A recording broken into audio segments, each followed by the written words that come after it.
او تاریخ تاسو ټول ته معلوم دی یو د دنیا شیخ محمد بن محمد تشریف یو نظریه باقي او تحقیق باقي او هغه الله رب العزت وقتاً فوقتاً لذلك پیدا کړل لکه آقا المستعان جوړه الله رب العزت راځي سمندر شهید نن زموږ په هیواد کې نشته او یقینا چې هغه لمحه او هر ساعت د پروګرام کې دغه کلمو محسوسه او ډېر زیات په شدت سره محسوسه او هغه د کومو افکار او د خیالاتو او د کومو نظریاتو حاملو هغه نظریات هغه ځان سره د تاسو ته پرېږدي دي هغه مهمت او جهد او کوشش کې هغه ځان سره د تاسو ته پرېږدي په یو وخت کې هغه بهترین حافظ دی بهترین قاری دی د درس نظامی فاضل عالم او بهترین مدرس هم دی د هغې سره سره هغه بهترین معیشتدار دی بهترین انداز باندې کاروبار هم چلوي او د دغه ټولو خبرو باوجود کوم چې د ټولو مشکل کار دی او ډېر زیات چې دی هغه په معاشره کې هم په هغې باندې ګوتې چودېږي او ډېر زیات د اوس رومینې چې دی هغه چې چل دي چې هغه زما د هغې له مقصد د جمعیت الاسلام په پلیټفارم باندې دغه سیاسي خدمت دی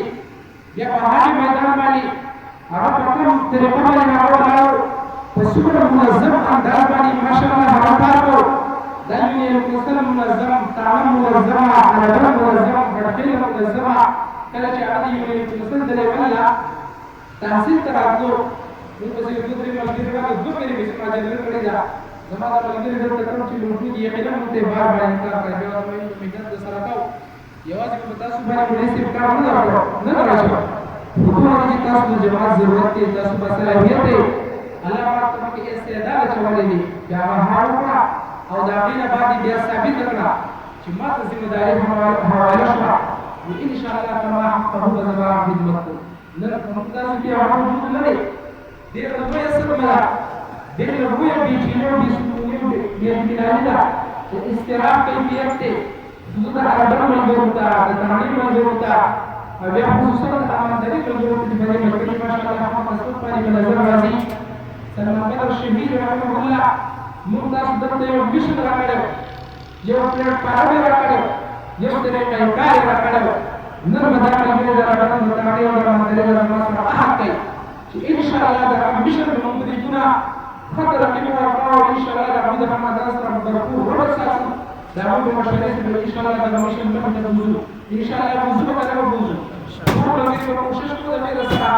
او جمعیت الاسلام په دې وخت کې دا عالمي سماجي تمدن سره برسري بیکار دی هغه د وطن اسلامي تشخص ختموي هغه د وطن اسلامي اقدار او روایات ختموي اسلامي معیشت تباہ کړي اسلامي نظام عدالت تباہ کړي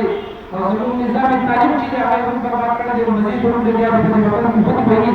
ان شاء الله دا خلکو مقابله د حضرت ملت اسلامیه قائد ملت اسلامیه حضرت مولانا عبدالرحمن صاحب په قیادت کې د حضرت مولانا ابوالنصر خان صاحب په قیادت کې او د څو زموږ د مرکز د صوبې او ضلع مشران د هغو په قیادت کې ان شاء الله د سره شان واخر دعوانا